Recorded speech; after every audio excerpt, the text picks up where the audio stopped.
Welcome to the Stairway to Heaven.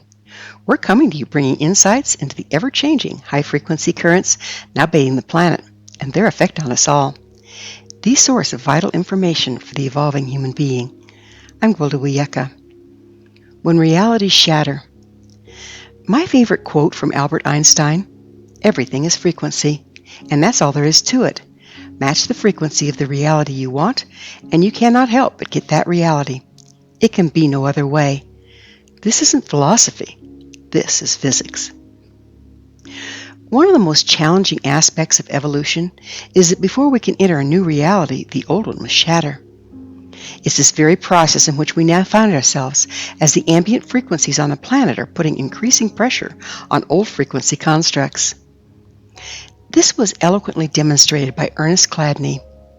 Ernest was a German physicist and musician, born in 1756 and died in 1827 at the age of 70. He's most famous for his amazing resonance experiments. In one of these experiments, he used a metal plate full of sand and a violin or cello bow. He found that by running the bow across the metal plate, producing and holding a particular note, the sand on the plate would first vibrate in chaos and then form a complex but symmetrical patterns over its surface. These repeating patterns have come to be known as Chladni figures. The unique figures would remain in the sand as long as he held the note. Once he produced a different note on the plate with the bow, the sand would go back into chaos before forming another unique pattern. He found each pattern was consistent with and particular to the corresponding note. Every time he'd reproduce the note on the plate of sand after a brief interlude of chaos, the pattern would reform. Ernest diligently drew diagrams of these individual patterns that are reproduced today in sound experiments by simply exposing a plate of sand to the note corresponding with the pattern one wishes to create. We're currently in a transitional phase on many levels as the ambient frequency of the Earth is undergoing drastic shifts. These shifts are resulting from many factors. Every portion of the galaxy expresses differing sets of frequencies, some higher, some lower. Astrological ages are the maps of varying frequencies present in the different portions of the galaxy our solar system passes through on its cyclic trek through the cosmos. Each age is characterized by a particular set of frequencies.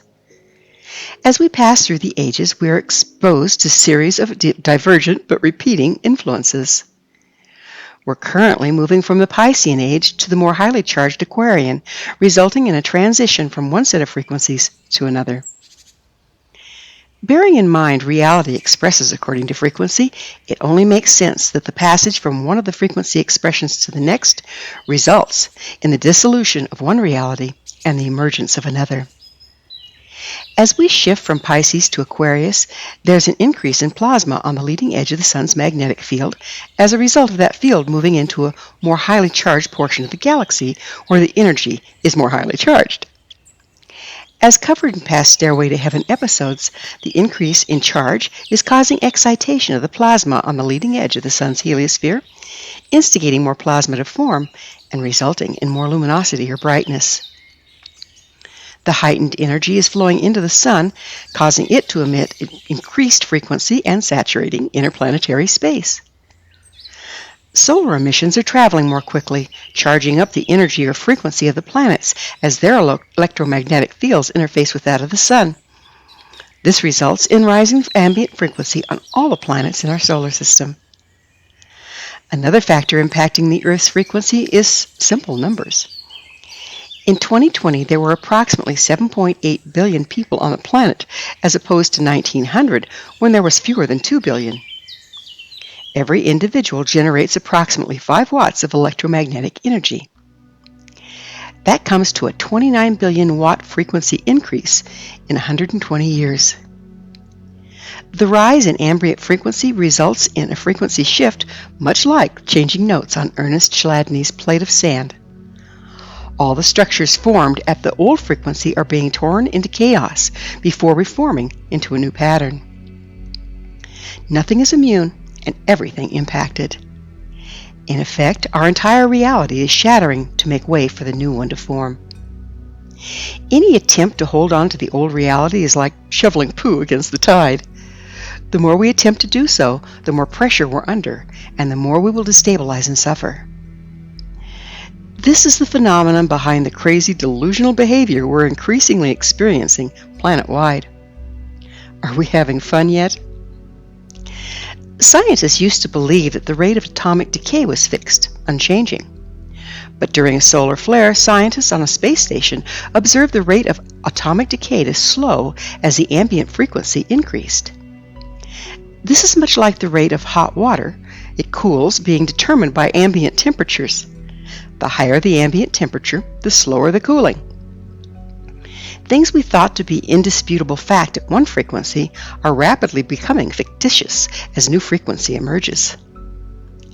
As frequencies change, the rules also appear to change. The fact is, we've built structures around perceived constants that are only constant at a given frequency, like the rate of water cools. They become subject to predictable change with alterations in frequency. Our perception of rules changing results from ignorance of the overlording principles that apply differently at different frequencies. Ages change slowly. For generation upon generation, we've been living under one frequency influence. We've become identified with what we've come to rely on as indisputable fact or law, only to find those very laws giving way to overlording one based on ambient frequency. We're being challenged with knowing what is true when what we have accepted as truth is now proving false. The increase in ambient light is exposing what was previously hidden. Our personal shadows and denials are increasingly emerging, leaving us with difficult choices. We can either try to shove the data further into denial and lock down around it, or roll up our sleeves and process through it, reframing our identity and our approach to the world. While processing can be painful and labor-intensive, shattering the framework of who we thought we were, if we don't own and process our shadow, we'll blow up and project it outward. As we project our shadow on the world around us, it becomes our experience, our reality, and we victims of it. Though it's necessary to comply with the energetic principles, we do have choice as to what we manifest and our relationship to it. There are unavoidable frequency changes we're subject to. However, within that, we do have power.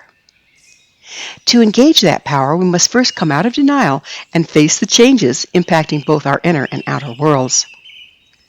Once that is accomplished, we can utilize our personal electromagnetic emissions. Remember those 5 watts we each contribute? We actually have control over them. We can modulate their frequency, and their frequency impacts the world around us. Frequency is automatically modulated through our chakric systems based on our intentions, beliefs, and agendas. There are many disciplines, both ancient and modern, that we can use to focus our ability to control the frequency we emit in the world. Among those are meditation, shamanism, martial arts, and biofeedback. We need not know the mechanics of our chakric system or how to control them to accomplish this any more than we need to understand and control the functioning of our hearts. Like the heart, the chakric system is controlled by the autonomic nervous system and can adapt to the needs and demands of the moment without our conscious participation. Through the chakric systems, our bodies are capable of modulating frequency. The chakric systems automatically modulate frequency based upon what we're intending, willing, or believing. At this point, most of our intentions are not mindful, but rather unconscious.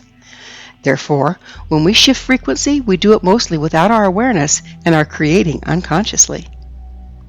We then feel victimized by our own creations. This unconscious approach was created and supported by the old ambient frequency. The new frequency supports personal power and enlightenment. However, to experience this new stance, we must become active participants in our own deliverance.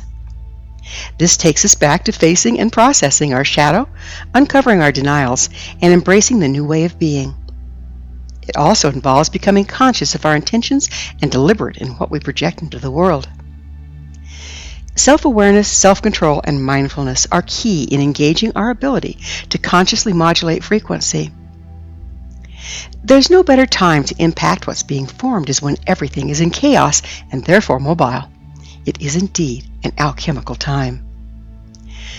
By consciously controlling the frequencies we contribute to the whole, we can influence outcome. Even if the only adjustment is to find our personal sweet spot on the wave of life, it'll change our experience for the better. A mitigating factor in the ability to navigate through shifting realities is one of mobility. The tendency, when faced with change and uncertainty, is to go into fear, polarize against whatever we perceive as challenging the status quo, and resist it. This resistance and polarization freezes us in place, rendering us unable to embrace our other possibilities or viewpoints. As children, most of us created flip books by taking still shots or drawings and stapling them together to create a book. Flipping through the pages of the book in rapid succession resulted in a motion picture. This is the same principles used by early animation films. When looking at a still photograph, we can paint many different and even opposing stories about what's taking place. For instance, a still shot of a woman holding her hand up beside a man's face can be interpreted as preparing to deliver a slap or a caress. But when set into motion, the true story unfolds. When we polarize and freeze, we're in effect restricting ourselves to one frame that's subject to personal interpretation. We become stuck in one aspect of perceived reality to the exclusion of all others. It's not only impossible to evolve from here, but increasingly difficult to resist the wave of change upon us. Any attempt to do so destabilizes us, rendering us imbalanced and often quite insane. Denial removes pages from the book, leaving dark places in between that become our shadows.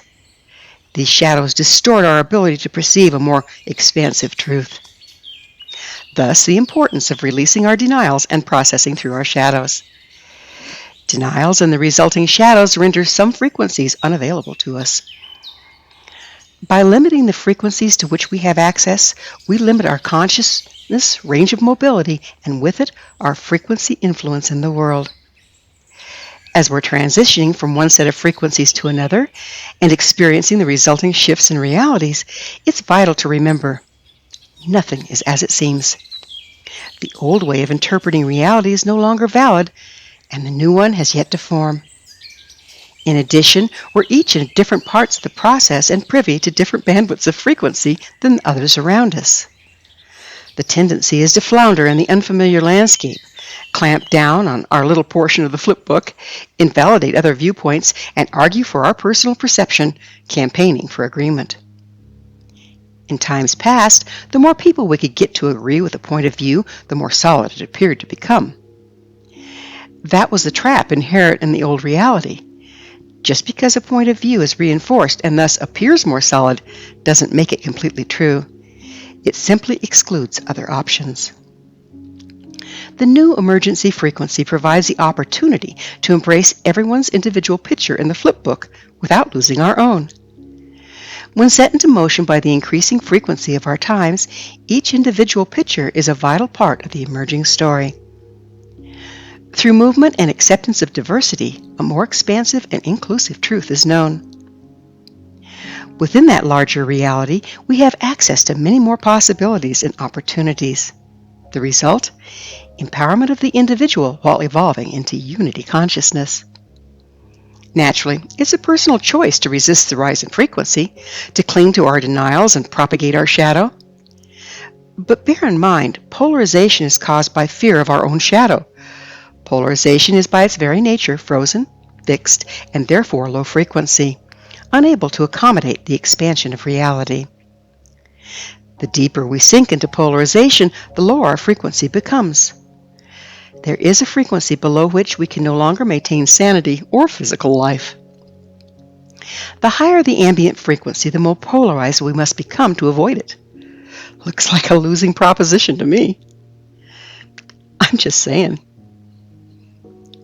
Thank you for joining me, Gwilda Wiyaka, on the Stairway to Heaven, where we provide updates on the energetic currents facilitating our evolution into conscious, powerful co-creators.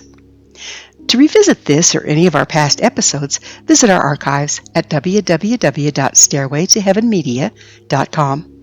If you'd like to find out more about me, my school, and all the evolutionary tools I offer, visit www.findyourpathhome.com. Until next time, may you be blessed on your sacred path to wholeness. We are here. The time is now.